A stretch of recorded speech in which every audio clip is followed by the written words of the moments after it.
뭐 한국에서 연락이 왔다고? 지금 나랑 농담하자는 거야? 세계 초강대국들도 절대 불가능하다고 포기한 일을 한국은 단 72시간 만에 해결해버렸습니다. 나사에서도 믿을 수 없다며 경악했고, 일론 머스크는 즉시 만나야 한다며 한국행 비행기에 올랐습니다. 이 사건 하나로 전 세계가 한국을 완전히 다시 보게 되었는데요. 지금부터 공개하는 이야기는 한국인인 당신의 가슴을 뜨겁게 만들 것입니다. 안녕하세요. 저는 리사 체이스입니다. 나사 휴스턴 관제센터에서 15년간 국제우주정거장 운영을 담당해왔어요. 지구에서 300km 떨어진 하늘 위, 그 거대한 실험실을 책임지는 수석 운영관이었죠. 그날은 2025년 3월 15일, 평범한 화요일 오후였습니다. 저는 휴스턴 존슨 우주센터 지하 2층에 있는 미션 컨트롤 센터에서 실시간 데이터를 모니터링하고 있었어요. 6명의 우주비행사들이 탑승한 국제우주정거장의 모든 시스템이 정상 작동하고 있었거든요. 산소 공급량 100%, 전력 시스템 안정, 통신 상태 양호. 완벽했어요. 15년간 이 일을 해오면서 이보다 안정적인 상황은 본 적이 없었을 정도였습니다. 그런데 오후 2시 47분, 믿을 수 없는 일이 벌어졌어요. 갑자기 국제우주정거장에서 오는 모든 신호가 끊어진 거예요. 메인 스크린에서 생명유지 시스템 표시등이 하나씩 빨간색으로 바뀌기 시작했어요. 산소 공급 시스템, 이산화탄소 제거 장치, 온도 조절 시스템이 연쇄적으로 고장나고 있었습니다. 처음엔 일시적인 통신 장애라고 생각했어요. 우주정거장에서는 가끔 이런 일이 있었거든요. 하지만 이번은 달랐습니다. 5분이 지나도 10분이 지나도 연락이 없었어요. 관제실 전체가 긴장하기 시작했습니다. 동료 기술자들의 얼굴이 점점 굳어지는 게 보였거든요. 우주정거장이 완전히 침묵 상태에 빠진 거였어요. 저는 즉시 비상 프로토콜을 가동했습니다. 전 세계 관측소에 긴급 연락을 취했죠. 30분이 지나서야 첫 번째 소식을 들었어요. 유럽 우주기구에서 연락이 온 거였습니다. 리사, 정말 심각한 상황이야. 우주정거장의 메인 생명유지 시스템이 완전히 다운됐어. 백업 시스템도 작동하지 않고 있고. 라고 그들이 말했습니다. 심장이 멎는 줄 알았어요. 15년간 이런 상황을 한 번도 겪어본 적이 없었거든요. 더 충격적인 소식이 이어졌습니다. 우주정거장과의 음성 통신이 간헐적으로 복구됐는데 선장 톰 핸더슨의 목소리가 들려온 거예요. 휴스턴, 상황이 매우 심각하다. 주 생명유지 시스템이 완전히 멈췄고 백업도 작동하지 않는다. 현재 남은 산소는 72시간분뿐이다. 라고 톰 선장이 보고했습니다. 그 순간 관제실이 완전히 정적에 빠졌어요. 72시간. 3일 후면 6명의 우주비행사가 모두 질식사할 수도 있다는 뜻이었거든요. 더 절망적인 건 탈출용 소유주, 우주선마저 고장났다는 보고였어요. 전기 시스템 이상으로 지구로 돌아올 수도 없는 상황이었습니다. 다음 날 새벽부터 전 세계 우주 기관들의 답변이 하나씩 들어오기 시작했어요. 하지만 그 내용은 절망적이었습니다. 가장 먼저 연락이 온 건 러시아 로스코스모스였어요. 그들은 소유주 우주선을 보유하고 있어서 가장 희망적인 선택지였거든요. 리사, 정말 미안하다. 우리도 최선을 다해 검토해봤지만 불가능하다. 현재 사용 가능한 소유주는 모두 다른 임무에 배정되어 있고 새로운 발사 준비만 10일이 걸린다. 라고 러시아 담당자가 말했습니다. 러시아마저 포기한다는 소식에 관제실 분위기는 더욱 무거워졌어요. 이어서 유럽 우주기구에서도 연락이 왔습니다. 그들은 무인 보급선 운영 경험이 풍부해서 기대했었거든요. 리사, 정말 안타깝지만 우리도 할 수 있는 게 없다. ATV 보급선으로는 승무원을 구출할 수 없고 생명 유지 시스템 부품을 보내는 것도 최소 6일은 걸린다. 라고 유럽 우주기구에서 답했어요. 일본 자크사에서도 비슷한 답변이 왔어요. 우리의 코우노토리 보급선도 마찬가지입니다. 발사 준비부터 시작하면 최소 8일은 필요해요. 라고 일본 측에서 말했습니다. 가장 이상했던 건 중국의 반응이었어요. 그들은 충분히 도울 수 있는 능력이 있었거든요. 선저우 우주선과 테너 우주정거장 운영 경험으로 볼 때 기술적으로는 전혀 문제 없었어요. 하지만 중국 국가항천국에서 온 답변은 충격적이었습니다. 현재 우리는 자체 우주정거장 운영에 집중하고 있어서 지원이 어렵다. 라고 중국이 답했습니다. 말도 안 되는 핑계였어요. 인명이 달린 문제인데 정치적 이유로 외면하는 거였거든요. 언론들이 이 소식을 알아챘어요. CNN, BBC, 폭스뉴스에서 연일 보도하기 시작했죠. 전 세계가 이 상황을 지켜보고 있었어요. 그리고 모든 시선이 나사, 정확히는 저에게 집중되고 있었습니다. 이틀째 되는 날 새벽, 정말 예상치 못한 연락이 왔어요. 한국항공우주연구원에서 전화를 걸어온 거였습니다. 솔직히 처음엔 무슨 소리인지 이해가 안 갔어요. 안녕하세요. 나사 리사 체이스 씨시죠? 저는 한국항공우주연구원 국제협력실장 김상훈입니다.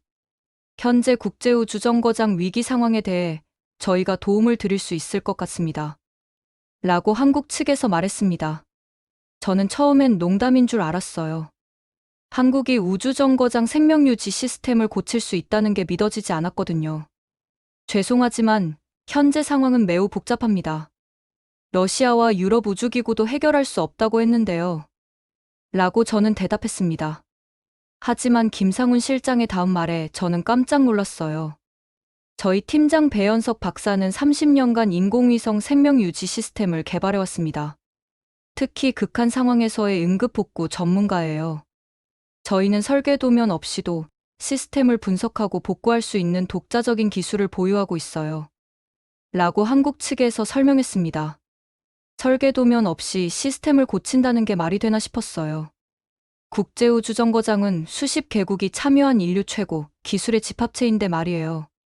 하지만 동료들의 반응은 냉담했어요. 부센터장 마크 윌리엄스가 고개를 저었습니다. 리사, 정신 차려. 이건 6명의 생명이 걸린 문제야. 검증되지 않은 기술로 도박할 수는 없어. 라고 마크가 말했습니다. 그렇게 해서 믿기 어려운 결정이 내려졌어요. 한국 기술진을 휴스턴으로 긴급히 초청하기로 한 거였습니다. 한국 팀이 도착한 건 그 다음날 새벽이었어요. 대한항공 전용기에서 내린 3명의 모습은 제가 상상했던 것과 많이 달랐습니다. 배현석 박사는 마치 동네 아저씨 같은 인상이었어요. 키가 작고 수수한 외모의 낡은 가방을 들고 있었거든요. 오단비와 류태경도 마찬가지였어요. 화려한 최신 장비 대신 투박해 보이는 도구들만 가져왔더라고요. 첫 인사를 나눌 때 배현석 박사가 유창한 영어로 말했어요. 안녕하세요, 리사 박사님. 이렇게 급하게 와서 죄송합니다. 하지만 시간이 없으니 바로 시작하겠습니다. 라고 배현석 박사가 인사했습니다. 그들을 관제실로 안내하면서 저는 솔직히 의구심이 들었어요. 이 사람들이 정말 국제우주정거장을 구할 수 있을까 하는 생각이 들었거든요. 더 당황스러운 건 그들이 가져온 장비였어요. 나사 기술진들이 사용하는 최첨단 디지털 장비와는 정반대였습니다. 오래된 아날로그 멀티미터, 기계식 오실로스코프, 그리고 정체를 알 수 없는 수제 도구들까지. 21세기에 이런 원시적인 장비로 우주정거장을 고친다는 게 말이 되나 싶었어요. 마크 윌리엄스 부센터장이 저에게 속삭였어요. 리사, 정신 차려.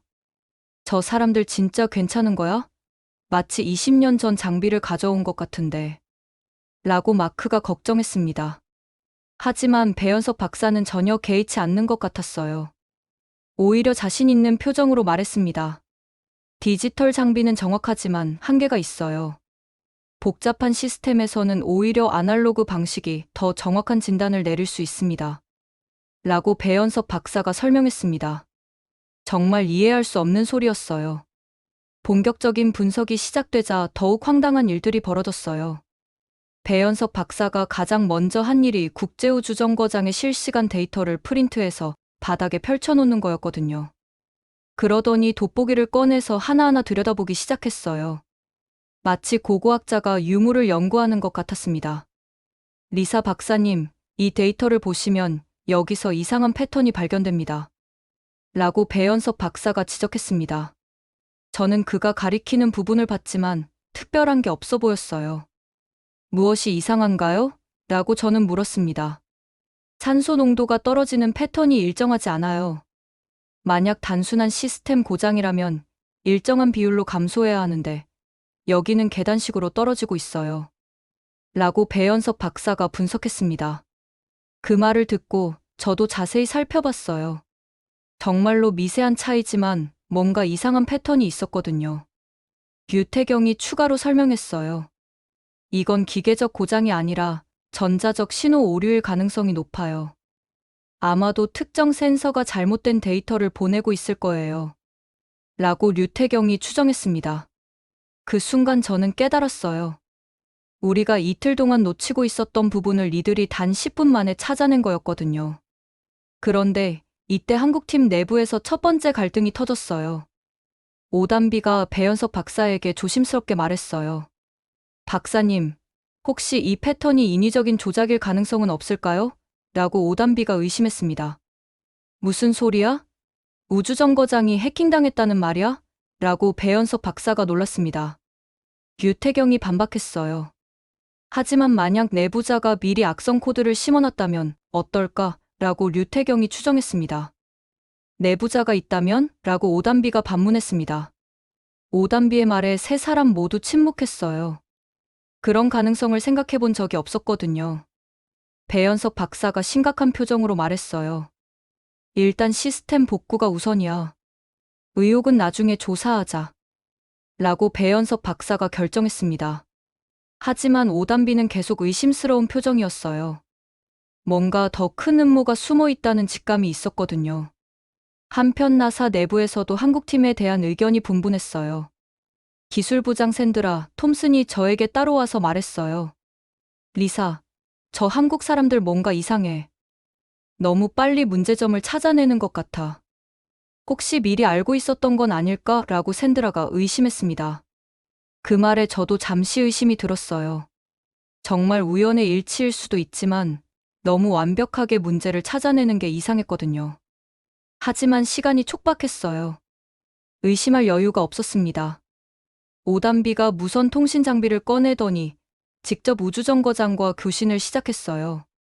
톰 선장님, 저는 한국에서 온 오단비입니다. 몇 가지 확인하고 싶은 게 있어요. 라고 오단비가 말했습니다. 오단비 씨, 반갑습니다. 무엇이든 확인해 보겠어요. 라고 톰 선장이 응답했습니다. 에어록 시스템 A와 B 중에서 어느 쪽에서 더 강한 진동이 느껴지나요? 라고 오단비가 질문했습니다. 잠시 후 톰 선장의 답변이 왔어요. B 쪽에서 계속 이상한 진동이 느껴져요. 그리고 온도도 평소보다 높은 것 같고요. 라고 톰 선장이 보고했습니다. 오단비가 배연석 박사를 바라보며 고개를 끄덕였어요. 역시 B 모듈의 순환 펌프에 문제가 있네요. 라고 오단비가 확신했습니다. 저는 정말 놀랐어요. 우리가 이틀 동안 찾지 못했던 정확한 고장 지점을 이들이 30분 만에 특정해낸 거였거든요. 하지만 가장 충격적인 건 그들의 해결 방안이었어요. 배연석 박사가 말했습니다. 현재 상황에서 새로운 부품을 교체하는 건 불가능해요. 하지만 기존 시스템을 재구성해서 임시 생명 유지 시스템을 만들 수 있습니다. 라고 배연석 박사가 제안했습니다. 임시 시스템이요? 라고 저는 물었습니다. 네. 우주정거장에는 여러 개의 독립적인 모듈이 있잖아요. 정상 작동하는 모듈의 시스템을 연결해서 전체를 커버할 수 있어요. 라고 배연석 박사가 설명했습니다. 정말 기발한 아이디어였어요. 우리는 고장난 부분을 고치는 것만 생각했는데 이들은 아예 시스템 자체를 재설계하겠다는 거였거든요. 마크 윌리엄스가 의심스러운 표정으로 물었어요. 그런 게 정말 가능한가요? 각 모듈은 독립적으로 설계되었는데. 라고 마크가 의문을 제기했습니다. 배연석 박사가 자신있게 대답했어요. 물론 쉽지 않습니다. 하지만 불가능하지도 않아요. 저희는 이미 머릿속으로 전체적인 재구성 방안을 그려봤거든요. 라고 배연석 박사가 자신감을 보였습니다. 그 순간 저는 느꼈어요. 이 사람들이 정말 다른 차원의 기술자들이라는 걸 말이에요. 한국팀의 본격적인 작업이 시작되자 관제실 분위기가 완전히 달라졌어요. 배연섭 박사가 가장 먼저 한 일은 국제우주정거장의 모든 모듈을 종이에 손으로 그리는 거였습니다. 컴퓨터 시뮬레이션이 아니라 연필과 자를 이용해서 말이에요. 리사 박사님, 혹시 각 모듈의 정확한 치수를 알 수 있을까요? 라고 배연섭 박사가 요청했습니다. 저는 즉시 기술 자료를 제공했어요. 하지만 그가 요청한 건 우리가 평소에 사용하는 CAD 파일이 아니었습니다. 죄송하지만 숫자로 된 원시 데이터만 주시면 돼요. 저희는 직접 그려보면서 이해하는 편이거든요. 라고 배연섭 박사가 말했습니다. 정말 이상한 방식이었어요. 21세기에 손으로 설계도를 그리다니.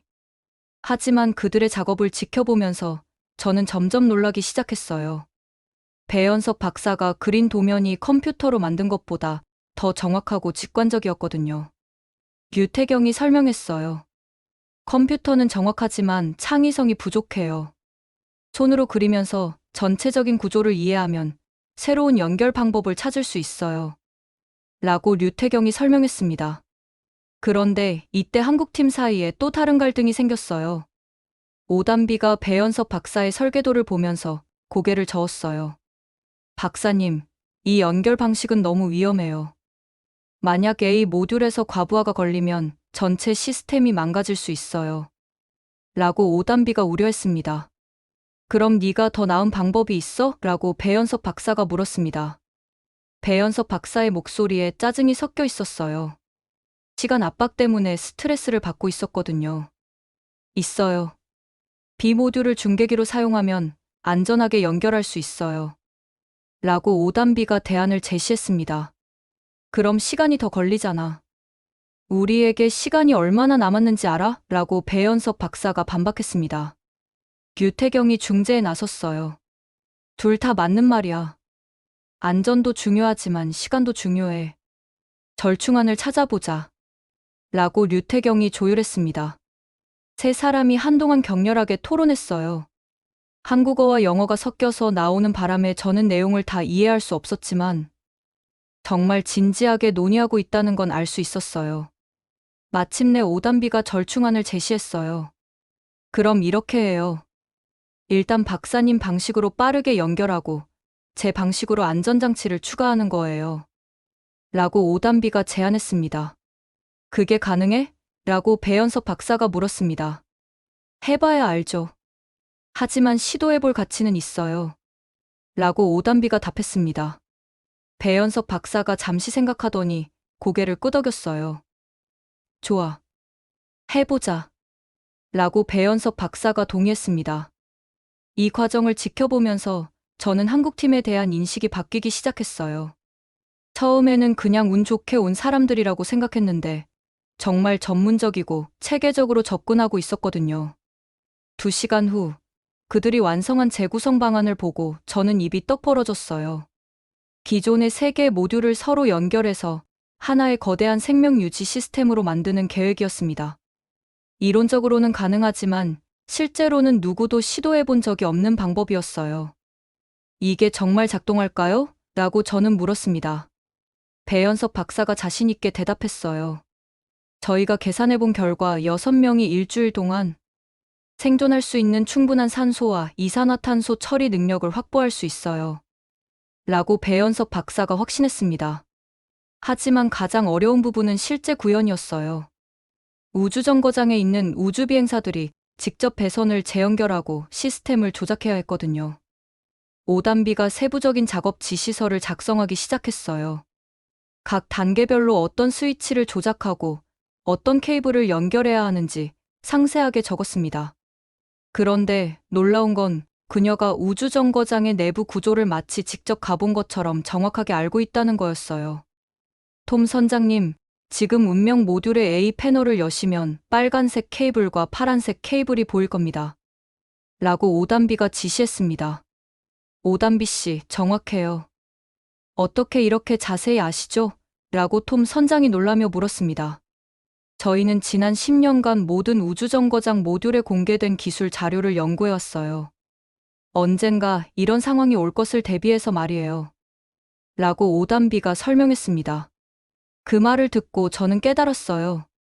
이들이 단순히 운 좋게 해결책을 찾은 게 아니라는 걸 말이에요.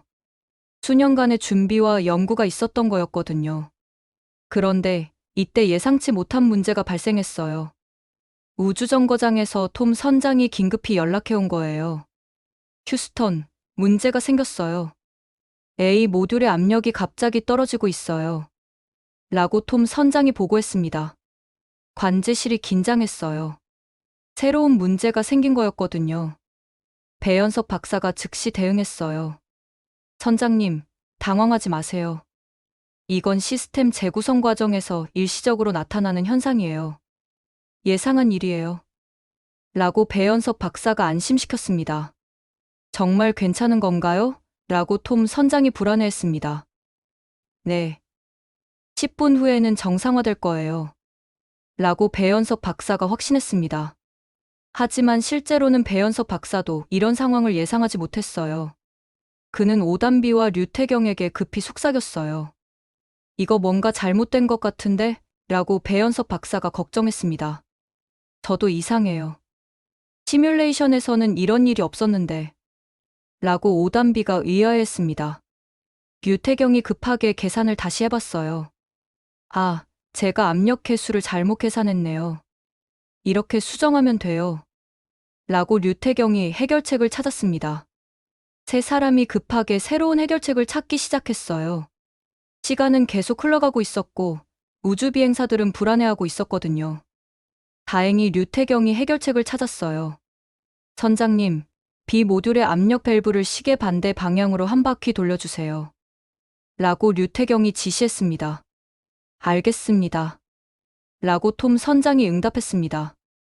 잠시 후 압력이 정상화됐다는 소식이 들려왔어요. 압력이 정상으로 돌아왔어요. 라고 톰 선장이 기쁘게 보고했습니다. 관제실에 안도의 한숨이 돌았어요. 작업이 진행되면서 한국팀의 놀라운 팀워크가 드러났어요. 세 사람이 마치 한 사람처럼 움직였습니다. 배연석 박사가 A라인이라고 말하면 유태경이 즉시 해당 도구를 준비했어요. 오단비가 B 모듈이라고 하면 배연석 박사가 바로 관련 도면을 꺼냈고요. 30년간 함께 일해온 티가 확실히 났어요. 가장 인상적이었던 건 그들의 문제 해결 방식이었어요. 예상치 못한 문제가 생겨도 당황하지 않고 즉석에서 새로운 해결책을 찾아냈거든요.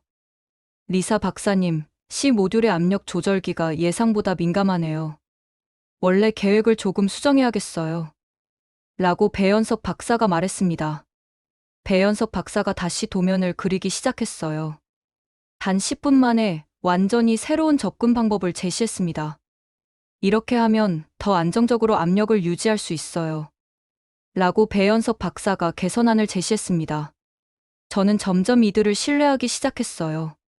처음엔 의심스러웠지만 이제는 정말 가능할 것 같다는 생각이 들었거든요. 하지만 시간은 계속 흘러가고 있었어요. 이미 12시간이 지났고 남은 시간은 60시간뿐이었습니다. 배연석 박사가 마지막 점검을 하면서 말했어요. 이제 마지막 단계만 남았어요. 모든 시스템을 동시에 가동하는 거예요. 라고 배연석 박사가 말했습니다.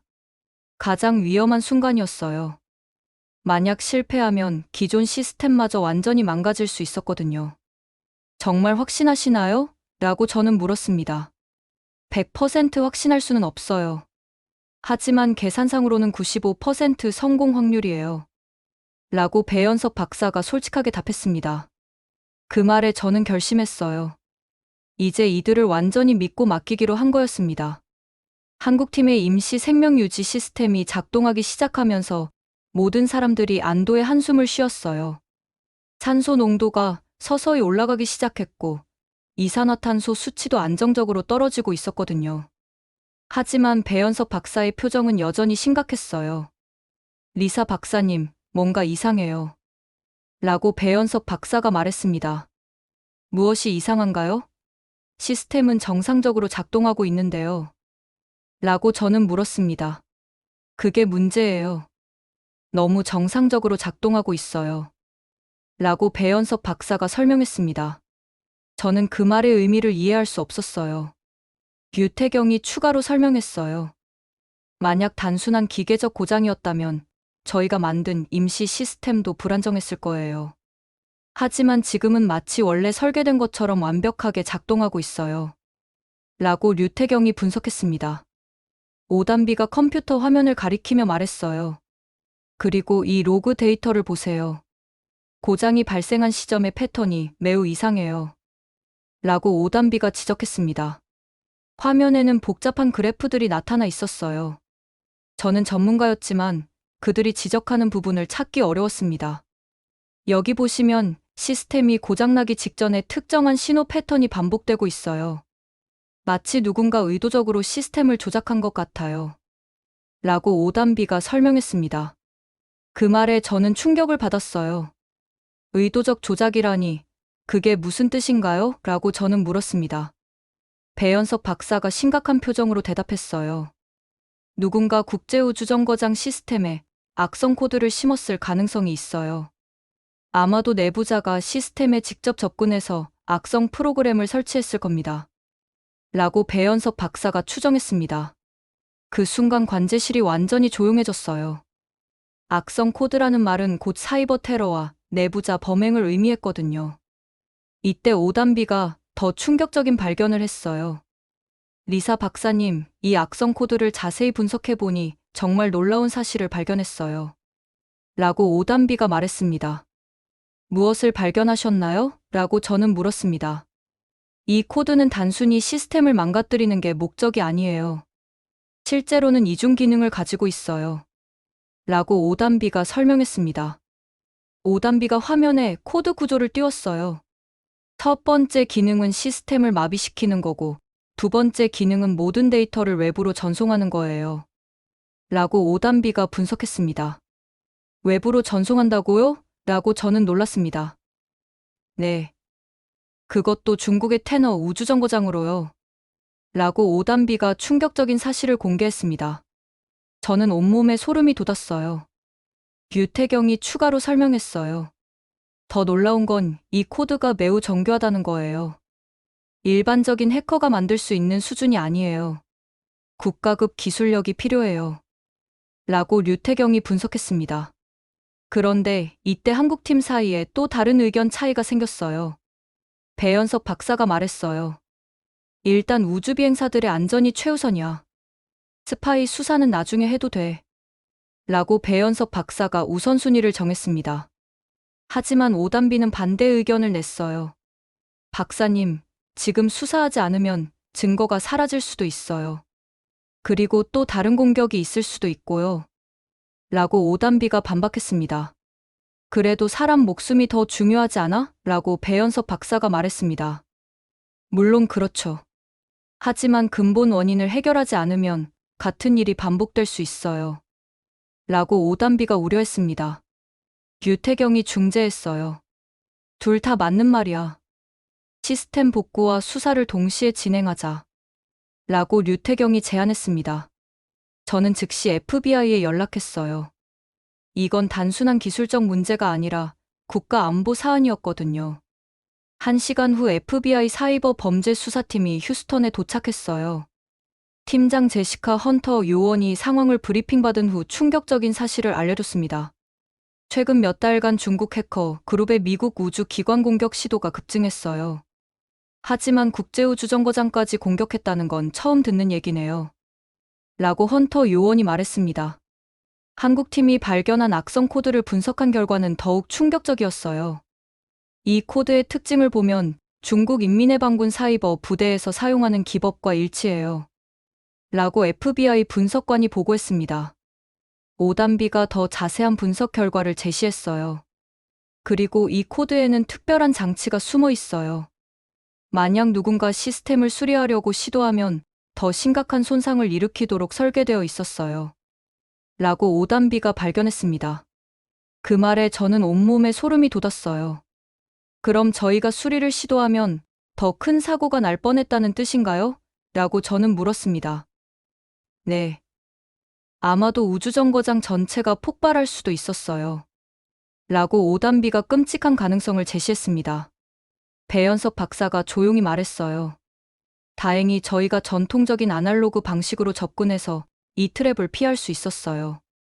만약 디지털 시스템으로만 접근했다면 라고 배현석 박사가 설명했습니다. 상상하기도 싫었어요. 헌터 요원이 추가 질문을 했어요. 그런데 어떻게 이런 정교한 악성 코드가 국제우주정거장에 들어갈 수 있었죠? 보안이 매우 엄격한데요. 라고 헌터 요원이 의문을 제기했습니다. 그때 오단비가 결정적인 단서를 찾아냈어요. 이 코드가 심어진 경로를 역추적해보니 나사 내부 네트워크에서 업로드된 것으로 나타나요. 라고 오단비가 발견했습니다. 내부 네트워크에서요? 라고 헌터 요원이 놀랐습니다. 네. 그리고 업로드 시간이 매우 특이해요. 평일 오후가 아니라 주말 새벽에 이루어졌어요. 라고 오단비가 추가 정보를 제공했습니다. 저는 즉시 해당 시점의 근무자 명단을 확인했어요. 주말 새벽에는 소수의 당직 요원만 근무하거든요. 그런데 오단비가 더 충격적인 발견을 했어요. 리사 박사님, 이 악성 코드에는 또 다른 숨겨진 기능이 있어요. 라고 오단비가 말했습니다.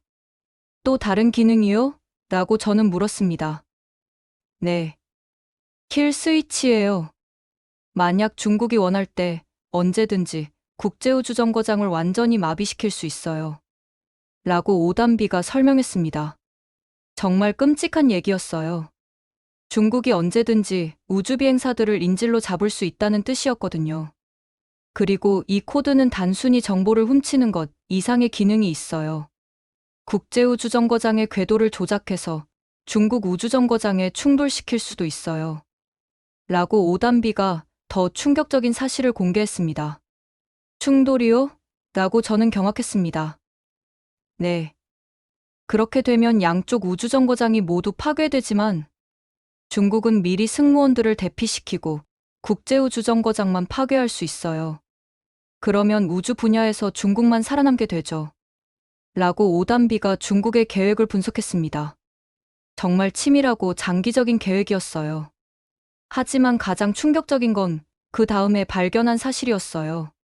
악성 코드가 업로드된 바로 그 시점에 중국 선전에서 거액의 암호화폐 거래가 이루어졌다는 금융정보를 FBI가 입수한 거였습니다.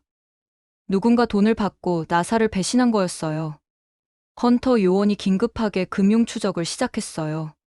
이 암호화폐 거래를 역추적해보면 미국 내 계좌를 찾을 수 있을 거예요. 라고 헌터 요원이 말했습니다. 몇 시간의 추적 끝에 충격적인 결과가 나왔어요. 계좌 소유자가 나사 시스템 관리팀의 데이빗 로건이에요. 라고 헌터 요원이 발표했습니다. 저는 데이빗을 10년 넘게 알아왔어요. 조용하고 성실한 기술자로 알려져 있었는데 설마 그가 스파이였다니 믿기 어려웠습니다. 하지만 증거는 명확했어요. 로건이 중국의 정보를 팔아넘긴 배신자였던 거예요. FBI 수사가 본격화되면서 나사 내부가 발칵 뒤집혔어요. 모든 직원들이 잠재적 용의자가 된 상황이었거든요. 헌터 요원이 먼저 접근한 건 로건의 개인 기록이었어요. 로건을 24시간 감시하면서 동시에 그의 과거 행적을 조사해보겠습니다. 라고 헌터 요원이 말했습니다. 하지만 조사 과정에서 예상치 못한 사실이 드러났어요. 로건이 단순한 배신자가 아니라는 거였죠.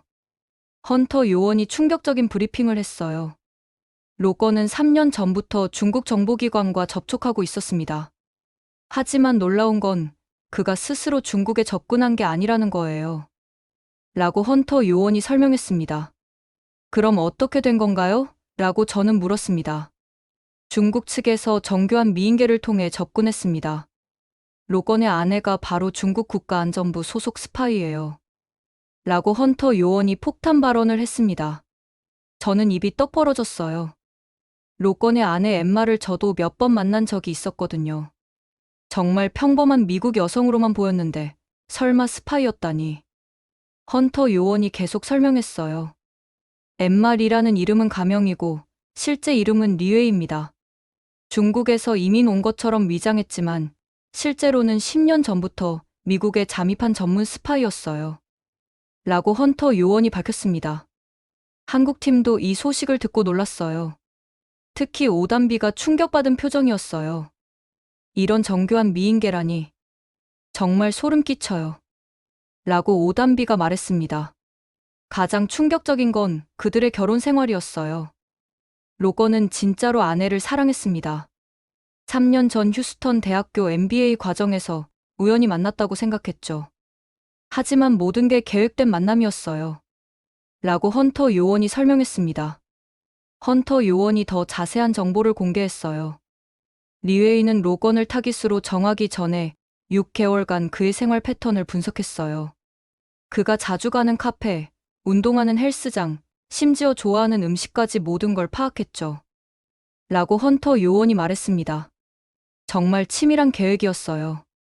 그리고 휴스턴 대학교 MBA 과정에 입학한 것도 로건과 만나기 위한 의도적인 선택이었어요. 리웨이는 로건이 그 대학 도서관을 자주 이용한다는 걸 알고 있었거든요. 라고 헌터 요원이 추가했습니다. 유태경이 중얼거렸어요. 정말 무서운 사람들이네. 3년간 거짓으로 살았다는 거잖아. 라고 류태경이 소름 끼쳐 했습니다.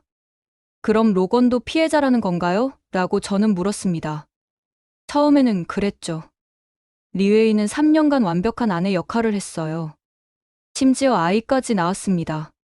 라고 헌터 요원이 답했습니다. 그때 헌터 요원이 더욱 충격적인 사실을 공개했어요. 로건에게는 2살짜리 딸 소피아가 있어요. 리웨이는 이 아이를 볼모로 로건을 협박했습니다. 라고 헌터 요원이 말했습니다. 저는 온몸이 소름 돋았어요. 한 아버지의 가족에 대한 사랑을 악용한 정말 악랄한 계획이었거든요. 배현석 박사가 분노에 찬 목소리로 말했어요. 아이까지 이용하다니. 정말 비인간적이야. 라고 배현석 박사가 분개했습니다. 헌터 요원이 리웨이의 조작 과정을 상세히 설명했어요. 리웨이는 결혼 후 1년간은 완전히 평범한 주부로 지냈어요. 로건에 대한 사랑을 연기하면서 그의 신뢰를 완전히 얻었죠. 라고 헌터 요원이 설명했습니다.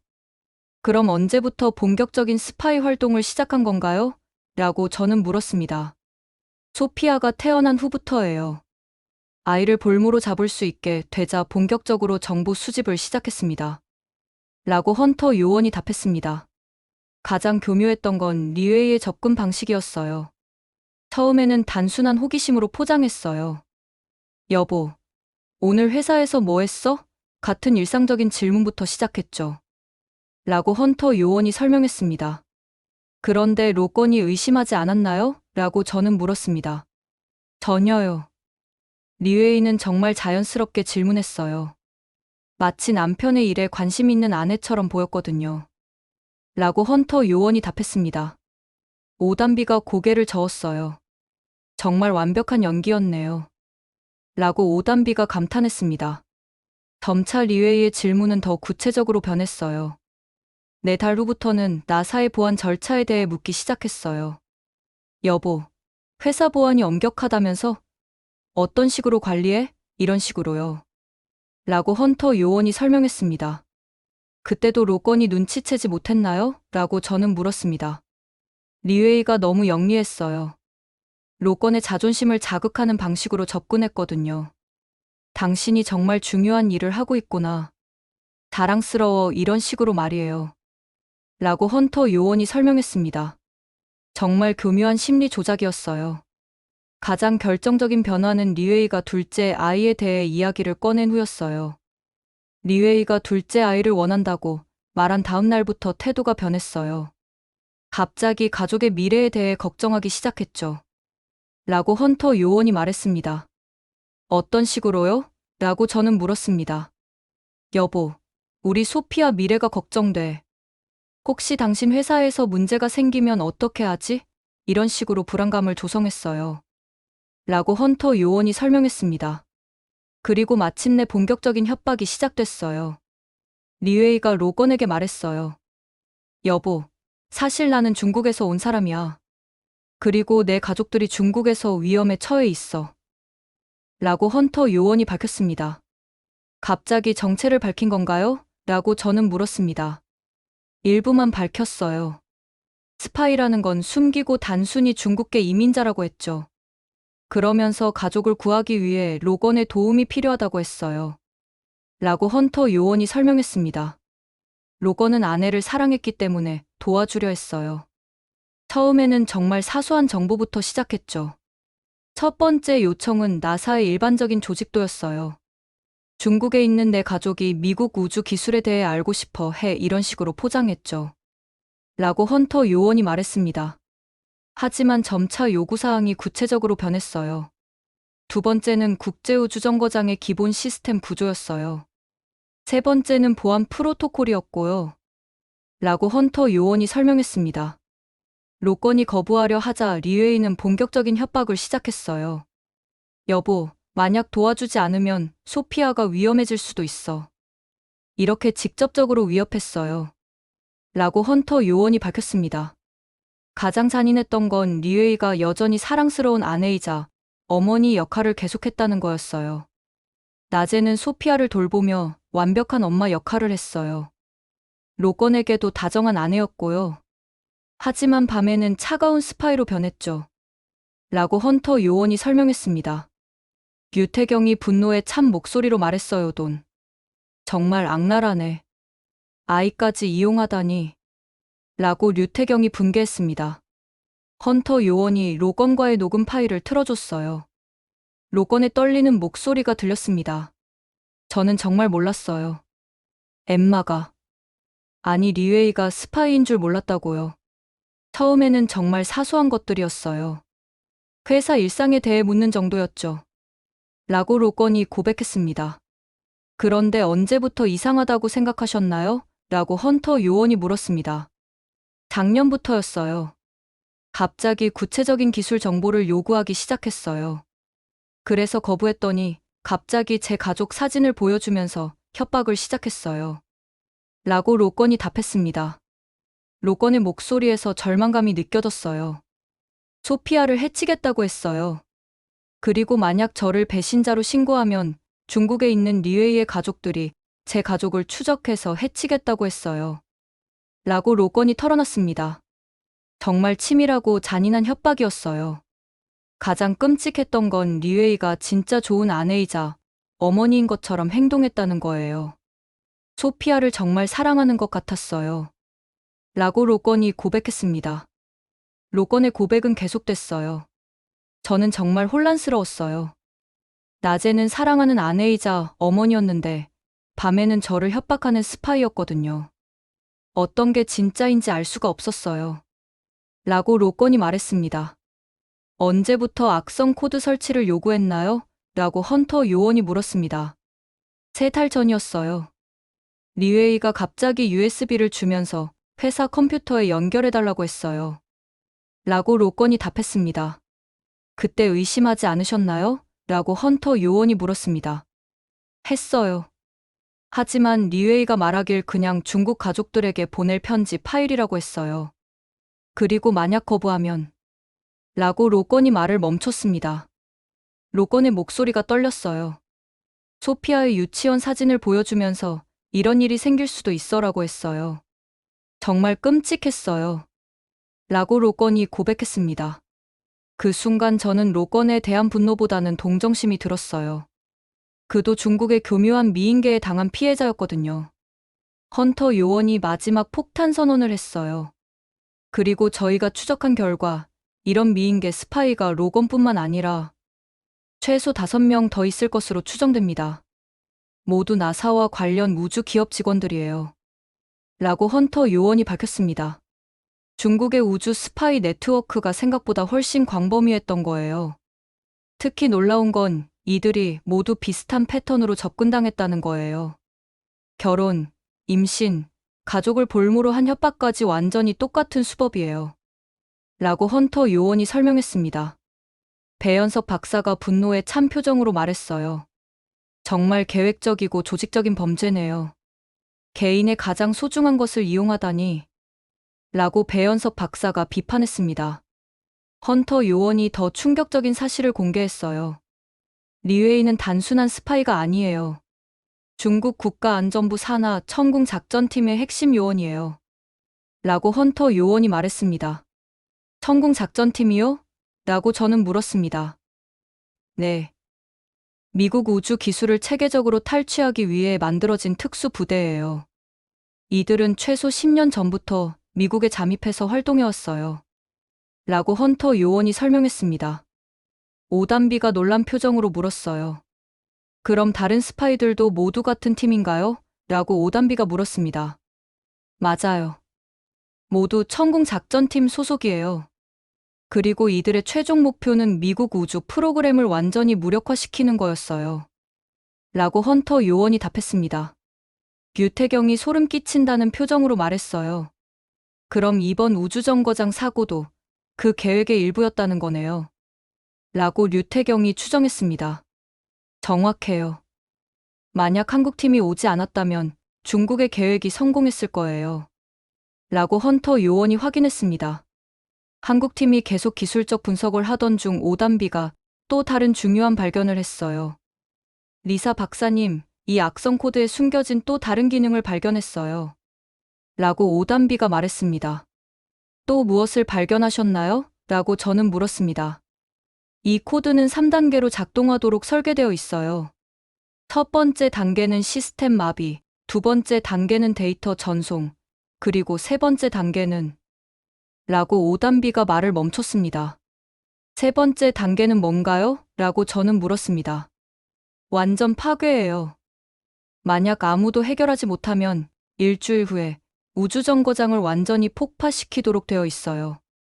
라고 오단비가 끔찍한 사실을 공개했습니다. 관제실이 완전히 조용해졌어요. 배연석 박사가 충격받은 표정으로 말했어요. 그럼 우리가 성공하지 못했다면 6명이 모두 라고 배연석 박사가 말했습니다. 네. 모두 죽었을 거예요. 라고 오단비가 확인했습니다. 정말 소름 끼치는 계획이었어요. 헌터 요원이 추가 정보를 제공했어요. 그리고 저희가 파악한 바로는 중국이 이런 공작을 위해 최소 50억 달러를 투자했어요. 라고 헌터 요원이 말했습니다.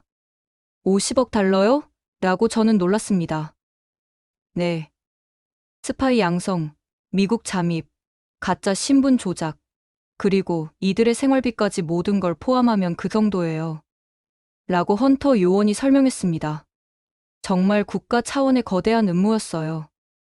리웨이는 어떻게 됐나요? 라고 저는 물었습니다. 리웨이는 이미 사라졌어요. 아마 중국 영사관으로 피했을 거예요. 라고 헌터 요원이 답했습니다. 긴박한 추격전이 벌어졌어요. 다행히 공항 보안팀의 협조로 로건을 체포할 수 있었습니다. 체포 현장에서 로건은 완전히 무너져 있었어요. 2살짜리 딸 소피아를 안고 공항에 온 그의 모습은 정말 비참했거든요. 소피아, 아빠가 미안해. 정말 미안해. 라고 로건이 딸을 안고 울었습니다. 로건이 딸을 안고 우는 모습을 보니 저도 마음이 아팠어요. 헌터 요원이 로건을 체포하면서 말했어요. 데이비드 로건, 당신은 국가기밀 유출 혐의로 체포됩니다. 라고 헌터 요원이 선언했습니다. 로건의 자백은 충격적이었어요. 전 정말 리웨이가, 아니 엠마가 정말 스파이인 줄 몰랐어요. 라고 로건이 고백했습니다. 저도 절망했어요. 지난 3년간의 결혼 생활이 모두 거짓이었다는 걸. 하지만 이미 너무 늦었어요. 소피아 때문에 어쩔 수 없었어요. 라고 로건이 말했습니다. 가장 비극적인 건 로건이 진짜로 리웨이를 사랑했다는 거였어요. 저는 정말 그녀를 사랑했어요. 소피아도 정말 사랑하고요. 하지만 모든 게 거짓이었어요. 제 사랑도, 제 가정도 모든 게 라고 로건이 말했습니다. 로건의 눈에서 눈물이 흘러내렸어요. 소피아는 어떻게 되나요? 엄마가 스파이라는 걸 알게 되면 라고 로건이 걱정했습니다. 헌터 요원이 위로하는 목소리로 말했어요. 소피아는 당신 부모님이 돌봐주실 거예요. 아이에게는 엄마가 사고로 돌아가셨다고 말씀드릴 거고요. 라고 헌터 요원이 말했습니다. 하지만 가장 끔찍한 건 리웨이의 행방이었어요. 리웨이는 중국 영사관에서 외교관 신분으로 본국으로 도피했어요. 체포할 수 없어요. 라고 헌터 요원이 말했습니다. 정말 분한 일이었어요. 모든 음모의 핵심 인물이 처벌받지 않고 도망간 거였거든요. 하지만 FBI가 추가 수사를 통해 놀라운 사실을 발견했어요. 리웨이가 소피아에 대한 모성애도 모두 연기였던 것으로 보입니다. 라고 헌터 요원이 말했습니다. 연기요? 라고 저는 물었습니다. 네. 중국으로 도피하면서 소피아에 대한 어떤 언급도 하지 않았어요. 완전히 버린 거죠. 라고 헌터 요원이 설명했습니다. 정말 치밀하고 악랄한 계획이었어요. 가장 다행스러운 건 한국팀이 이 모든 음모를 밝혀낸 거였어요. 만약 그들이 오지 않았다면 중국의 계획이 성공했을지도 모르거든요. 헌터 요원이 감사 인사를 전했어요. 한국팀의 도움이 없었다면 이런 거대한 음모를 절대 알아낼 수 없었을 거예요. 정말 고맙습니다. 라고 헌터 요원이 말했습니다. 하지만 아직 끝난 게 아니었어요. 중국의 추가 공격 가능성이 남아 있었거든요. 로건 체포 이후에도 긴장감은 계속됐어요. 중국이 자신들의 음모가 발각된 걸 알고 더 과격한 공격을 시도할 가능성이 있었거든요. 실제로 몇 시간 후 오단비가 새로운 사이버 공격을 탐지했어요. 리사 박사님, 중국에서 또 다른 악성 코드를 보내고 있어요. 이번엔 훨씬 더 공격적이에요. 라고 오단비가 보고했습니다. 화면에는 실시간으로 공격 시도가 나타나고 있었어요. 중국이 로건이 남긴 백도어를 통해 마지막 공격을 시도하고 있었습니다. 이번엔 우주정거장 전체를 완전히 파괴하려는 것 같아요. 라고 오단비가 분석했습니다. 배현석 박사가 즉시 대응 방안을 제시했어요. 저희가 만든 임시 시스템은 기존 네트워크와 완전히 분리되어 있어요. 중국의 공격으로부터 안전하죠. 라고 배현석 박사가 확신했습니다. 하지만 문제는 영구적인 해결책이 필요하다는 거였어요. 임시 시스템으로는 오래 버틸 수 없었거든요. 이때 한국팀 사이에 또 다른 의견 충돌이 일어났어요. 류태경이 새로운 제안을 했어요. 저희가 완전히 새로운 생명유지 시스템을 구축해보는 건 어떨까요? 기존 시스템의 모든 취약점을 보완한 새로운 방식으로요. 라고 류태경이 제안했습니다. 하지만 오단비는 반대했어요. 시간이 너무 오래 걸려요. 그동안 중국이 또 다른 공격을 할 수도 있어요. 라고 오단비가 우려했습니다. 그럼 어떻게 하자는 거야? 라고 류태경이 물었습니다. 일단 중국의 모든 백도어를 차단하는 게 우선이에요. 그 다음에 시스템 재구축을 하는 거죠. 라고 오단비가 대안을 제시했습니다. 배현석 박사가 두 사람의 의견을 절충했어요. 둘 다 맞는 말이야. 동시에 진행하자.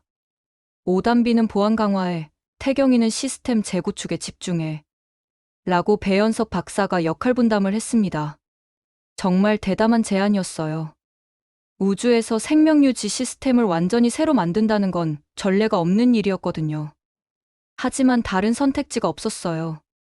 중국의 공격이 계속되는 한 우주 비행사들의 안전을 보장할 수 없었거든요. 한국팀의 24시간 마라톤이 시작됐어요. 배현석 박사는 새로운 시스템 설계에, 오단비는 보안 프로토콜 구축에, 류태경은 실제 구현 방안에 집중했습니다. 저는 그들의 작업을 지켜보면서 정말 놀랐어요. 세 사람이 마치 한 몸처럼 움직이면서 불가능해 보이는 일을 현실로 만들어가고 있었거든요. 가장 인상적이었던 건 그들의 창의적 사고였어요. 기존 시스템의 문제는 너무 집중화되어 있다는 거예요. 모든 기능을 중앙에서 제어하니까 한 곳만 공격당해도 전체가 마비되죠. 라고 배현석 박사가 분석했습니다. 배현석 박사가 완전히 새로운 개념을 제시했어요. 저희는 분산형 시스템을 만들 거예요. 각 모듈이 독립적으로 작동하면서도 서로 협력하는 방식이죠. 라고 배현석 박사가 설명했습니다. 정말 혁신적인 아이디어였어요. 하지만 작업 과정에서 예상치 못한 문제가 계속 발생했어요. 첫 번째 문제는 중국의 지속적인 사이버 공격이었어요. 오단비가 긴급하게 보고했어요. 중국이 새로운 방식으로 공격하고 있어요. 이번엔 우주정거장의 궤도 제어 시스템을 노리고 있어요. 라고 오단비가 말했습니다. 궤도 제어 시스템이요? 라고 저는 물었습니다. 네. 만약 궤도가 바뀌면 우주정거장이 지구로 추락할 수도 있어요. 라고 오단비가 경고했습니다. 정말 위험한 상황이었어요. 배현석 박사가 즉시 대응했어요. 궤도 제어 시스템을 수동 모드로 전환해야 해요. 모든 자동 기능을 차단하는 거죠. 라고 배현석 박사가 지시했습니다. 하지만 이것도 쉬운 일이 아니었어요. 우주정거장에 있는 우주비행사들이 직접 복잡한 수동 조작을 해야 했거든요. 톰 핸더슨 선장이 불안한 목소리로 말했어요. 수동 조작을 해본 경험이 없는데 괜찮을까요? 라고 톰 선장이 걱정했습니다. 오담비가 자신있게 대답했어요. 제가 단계별로 안내해 드릴게요. 걱정하지 마세요. 라고 오담비가 안심시켰습니다. 두 번째 문제는 시스템 호환성이었어요. 류태경이 새로운 시스템을 설계하면서 발견한 문제였어요. 기존 모듈들의 전력 규격이 서로 다르네요. 이걸 통합하려면 별도의 변환 장치가 필요해요. 라고 류태경이 보고했습니다. 변환 장치를 만들 수 있나요? 라고 저는 물었습니다. 기존 부품을 조합해서 만들 수는 있어요. 하지만 시간이 더 걸릴 것 같아요. 라고 류태경이 답했습니다. 시간과의 경주였어요. 세 번째 문제는 더 심각했어요. 중국이 완전히 새로운 공격을 시도한 거였어요. 오담비가 화들짝 놀라며 보고했어요. 중국이 우주정거장의 통신 시스템에 바이러스를 심으려고 해요. 만약 성공하면 지구와의 모든 연락이 끊어져요. 라고 오담비가 경고했습니다. 통신이 끊어지면 한국팀이 우주비행사들을 도울 수 없었어요. 막을 수 있나요? 라고 저는 물었습니다. 시도해 볼게요. 하지만 정말 정교한 공격이에요. 라고 오담비가 답했습니다. 오담비가 밤새 중국의 사이버 공격과 전쟁을 벌였어요. 마치 해커들끼리의 실시간 대결 같았거든요. 막았어요. 통신 시스템이 안전해요. 라고 오담비가 승리를 선언했습니다. 하지만 중국은 포기하지 않았어요. 계속해서 새로운 방식으로 공격해왔어요. 네 번째 공격은 우주정거장의 온도 조절 시스템이었어요. 이번엔 온도 조절 시스템이에요. 온도를 급격히 올리거나 내려서 우주비행사들을 위험에 빠뜨리려는 것 같아요. 라고 오담비가 분석했습니다. 정말 악랄한 공격이었어요. 배현석 박사가 분노에 찬 목소리로 말했어요. 정말 끝까지 인명을 위험에 빠뜨리려 하네. 라고 배현석 박사가 분개했습니다. 하지만 한국팀은 포기하지 않았어요. 모든 공격을 하나씩 막아가면서 동시에 새로운 시스템 구축을 계속했습니다. 작업이 진행되면서 우주정거장의 톰 핸더슨 선장과 승무원들도 적극적으로 협력했어요. 한국팀 덕분에 새로운 걸 많이 배우고 있어요. 이런 창의적인 접근법은 처음 봐요. 라고 톰 선장이 감사를 표했습니다. 12시간이 지나자 새로운 시스템의 윤곽이 드러나기 시작했어요. 기존보다 훨씬 안전하고 효율적인 구조였습니다. 하지만 가장 어려운 부분은 실제 설치였어요. 우주비행사들이 직접 복잡한 배선 작업을 해야 했거든요. 오담비가 하나하나 자세히 설명했어요. 이제 A 모듈의 파란색 케이블을 B 모듈의 세 번째 포트에 연결하세요. 라고 오담비가 지시했습니다. 완료했어요. 라고 톰 선장이 응답했습니다. 이제 압력 조절 밸브를 시계 방향으로 반바퀴 돌려주세요. 라고 오담비가 계속 안내했습니다. 이것도 완료했어요. 라고 톰 선장이 보고했습니다. 몇 시간에 걸친 세밀한 작업 끝에 드디어 새로운 시스템이 완성됐어요. 자, 이제 전체 시스템을 가동해 보겠어요. 라고 배현석 박사가 말했습니다. 가장 긴장되는 순간이었어요. 만약 실패하면 모든 것이 물거품이 될 수 있었거든요. 배현석 박사가 카운트다운을 시작했어요. 3, 2, 1 가동라고 배현석 박사가 선언했습니다. 화면에 새로운 데이터들이 나타나기 시작했어요. 산소 농도, 이산화탄소 수치, 온도, 습도 모든 것이 완벽한 수준으로 안정화되고 있었습니다. 성공이에요 라고 오담비가 외쳤습니다. 관제실에 환호성이 터져나왔어요. 한국팀이 정말 불가능을 가능하게 만든 거였습니다. 하지만 가장 놀라운 건 새로운 시스템의 성능이었어요. 기존보다 20%더 효율적이고 보안도 훨씬 강화되었거든요. 중국의 추가 공격 시도도 완전히 차단됐어요. 새로운 시스템은 외부 공격에 완전히 면역이었습니다. 오담비가 마지막 보고를 했어요. 중국의 모든 백도어가 완전히 차단됐어요. 더 이상 공격할 수 없을 거예요. 라고 오단비가 확신했습니다. 그날 밤, 저는 처음으로 안심하고 잠들 수 있었어요. 6명의 우주비행사가 안전하다는 확신이 들었거든요. 새로운 생명유지 시스템이 안정적으로 작동하기 시작한 지 24시간 후 우주정거장에서 특별한 연락이 왔어요. 톰 핸더슨 선장의 목소리가 평소보다 훨씬 밝았어요. 휴스턴, 여기는 국제우주정거장입니다. 정말 놀라운 소식을 전하고 싶어요. 라고 톰 선장이 말했습니다. 무슨 소식인가요? 톰 선장님? 라고 저는 물었습니다. 새로운 시스템이 기대 이상으로 훌륭해요. 모든 승무원이 건강하고 공기질도 이전보다 훨씬 좋아졌어요. 한국팀에게 정말 감사드린다고 전해주세요. 라고 톰 선장이 말했습니다. 그 순간 관제실에 있던 모든 사람들이 한국팀을 바라봤어요. 3명 모두 눈물을 글썽이고 있었거든요. 배현석 박사가 마이크를 잡고 직접 대답했어요. 톰 선장님, 저희야말로 이런 기회를 주셔서 감사해요. 우주는 인류 모두의 것이니까요. 라고 배현석 박사가 말했습니다. 하지만 가장 감동적인 순간은 그 다음에 일어났어요. 우주정거장에 있던 6명의 우주비행사가 모두 함께 나타나서 한국어로 인사를 한 거였습니다. 감사합니다. 라고 우주비행사들이 한국어로 인사했습니다.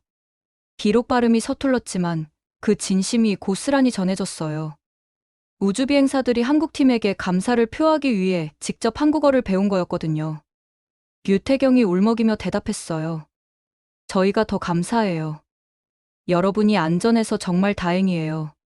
라고 류태경이 말했습니다. 이 장면이 실시간으로 전 세계에 중계되면서 엄청난 반향을 일으켰어요. CNN에서는 한국의 기적적 우주구조 작전이라는 제목으로 특집 방송을 했고, BBC는 작은 나라의 큰 영웅들이라고 보도했어요. 폭스뉴스는 더 자세한 분석을 내놨어요. 한국팀이 사용한 아날로그 기술이 중국의 디지털 공격을 완벽하게 무력화시켰습니다. 이는 현대 사이버 전쟁에서 새로운 패러다임을 제시한 것으로 평가됩니다. 라고 폭스뉴스에서 분석했습니다. 가장 인상적이었던 건 전 세계 우주 전문가들의 반응이었어요. 유럽 우주기구 국장이 직접 성명을 발표했습니다. 한국팀이 보여준 창의적 해결책은 우주 기술 발전의 새로운 이정표가 될 것입니다. 특히 사이버 보안 분야에서 혁신적인 접근법을 제시했어요. 라고 유럽 우주기구 국장이 말했습니다. 러시아 로스코스모스도 마찬가지였어요. 한국의 기술력과 창의성의 경의를 표합니다. 이번 사건으로 우주 개발에서의 진정한 국제 협력이 무엇인지 다시 한번 깨달았습니다. 라고 러시아가 성명을 발표했습니다. 일본 자크사도 놀라운 성명을 발표했어요.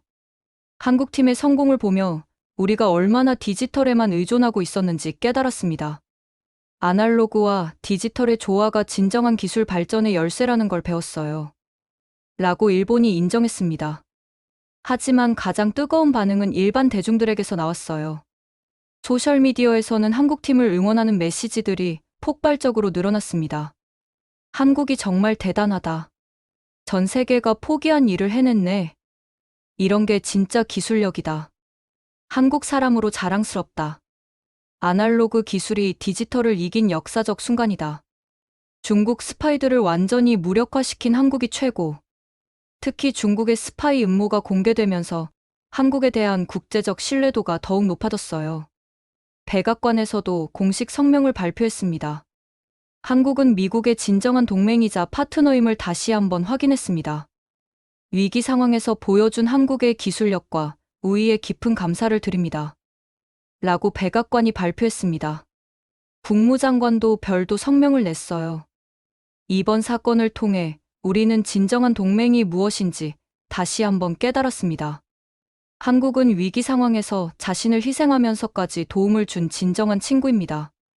라고 국무장관이 말했습니다. 반면 중국에 대한 국제사회의 반응은 차가웠어요. 로건 가족을 이용한 미인계 스파이 작전이 공개되면서 중국의 이미지는 바닥으로 떨어졌거든요.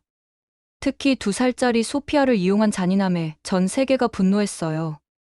인명을 볼모로 한 비인도적 행위, 가족을 파괴한 중국의 냉혹한 스파이 작전, 아이까지 이용한 중국의 악랄함. 언론들의 비난이 쏟아졌습니다.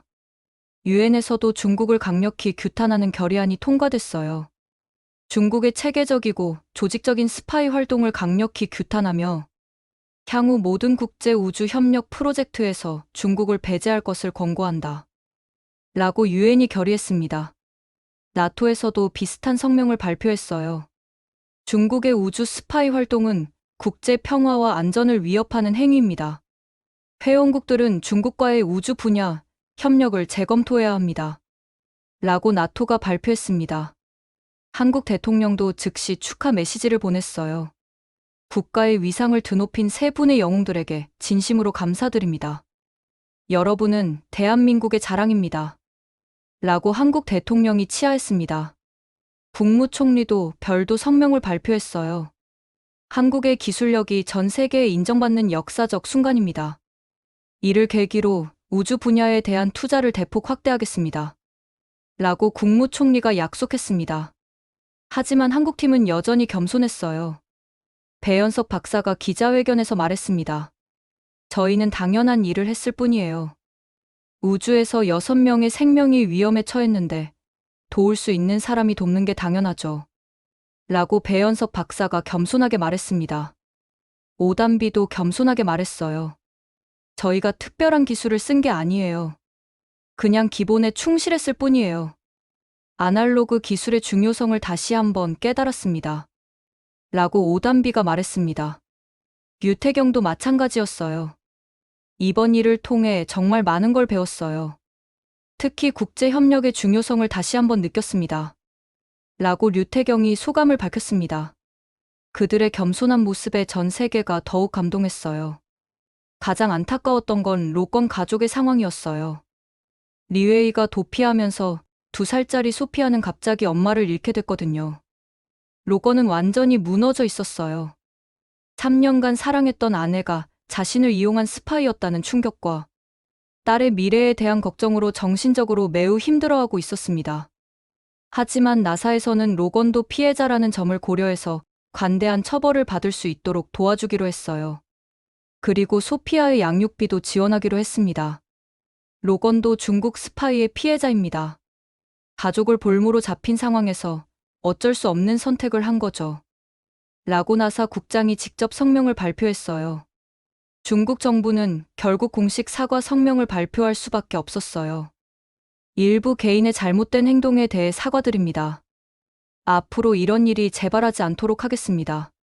라고 중국이 사과했습니다. 하지만 이미 중국에 대한 국제사회의 신뢰는 바닥에 떨어진 상태였어요. 특히 우주 분야에서는 완전히 고립됐거든요. 한국팀이 휴스턴에 머무르는 동안 정말 많은 일들이 일어났어요. 나사에서는 한국팀을 명예 연구원으로 임명했고, 텍사스 주정부에서는 명예 시민증을 수여했습니다. 휴스턴 시장이 직접 시청에서 환영 행사를 열어줬어요. 한국의 새 영웅들이 우리 도시를 빛내줬습니다. 휴스턴 시민 모두가 감사하고 있어요. 라고 휴스턴 시장이 말했습니다. 하지만 가장 기억에 남는 순간은 따로 있었어요. 우주정거장에서 지구를 바라보며 한국 국기를 든 우주비행사들의 사진이 공개된 거였습니다. 그들이 대한민국 고맙습니다라고 쓴 메시지와 함께 말이에요. 그 사진을 본 순간 저는 정말 울컥했어요. 처음에는 의심했던 제 자신이 부끄러웠거든요. 배현석 박사가 저에게 말했어요. 리사 박사님, 처음에 의심하신 것도 이해해요. 저희도 갑자기 나타난 낯선 사람들이었으니까요. 라고 배현석 박사가 이해를 표했습니다. 정말 죄송해요. 제가 편견을 가지고 있었네요. 라고 저는 사과했습니다. 아니에요. 오히려 저희에게 기회를 주셔서 감사해요. 덕분에 정말 보람 있는 일을 할 수 있었어요. 라고 배현석 박사가 관대하게 말했습니다. 그의 넓은 마음씨에 저는 더욱 감동했어요. 한국팀이 한국으로 돌아가는 날, 휴스턴 공항에는 수백 명의 사람들이 모여서 환송 행사를 열었어요. 코리아, 코리아! 미국인들이 한국을 응원하는 모습을 보며 저는 정말 뿌듯했어요. 배현석 박사가 마지막 인사를 했어요. 이번 일을 통해 진정한 국제 협력이 무엇인지 배웠어요. 앞으로도 인류의 우주 개발을 위해 함께 노력해요. 라고 배현석 박사가 말했습니다. 비행기가 떠나는 모습을 보며 저는 다짐했어요. 앞으로는 절대 편견을 갖지 않겠다고 말이에요. 가장 인상적이었던 건 한국팀의 마지막 메시지였어요. 우주는 정말 넓고 위험한 곳입니다. 하지만 서로 도우며 함께한다면 어떤 어려움도 극복할 수 있어요. 오늘 저희가 증명한 것처럼 말이에요. 라고 배현석 박사가 말했습니다. 그 말을 듣는 순간 저는 깨달았어요. 이 이야기의 진짜 의미는 기술적 성공이 아니라 인간적 성장이었다는 걸 말이에요. 지금까지 한국의 새 영웅이 불가능을 가능하게 만든 감동적인 이야기 어떠셨나요? 편견을 넘어선 진정한 실력과 겸손한 마음으로 전 세계를 감동시킨 이들의 이야기였습니다. 특히 중국의 교묘한 미인계 스파이 작전과 한 아버지의 비극적인 선택을 통해 우리는 국제 정치의 냉혹한 현실도 함께 엿볼 수 있었어요. 하지만 그 모든 음모를 밝혀내고 진정한 협력으로 위기를 극복한 한국의 기술력과 창의성이 더욱 빛을 발했죠. 무엇보다 아날로그 기술이 최첨단 디지털 공격을 무력화시킨 장면은 정말 인상적이었습니다. 진정한 기술력은 화려함이 아니라 기본에 충실함에서 나온다는 교훈을 얻을 수 있었어요. 이런 자랑스러운 우리나라의 숨겨진 실력을 더 많은 사람들이 알 수 있도록 이 영상을 널리 공유해주세요. 한국의 진정한 기술력과 국제적 위상을 알리기 위해 이 이야기를 공유해주세요. 구독과 좋아요도 잊지 마시고요.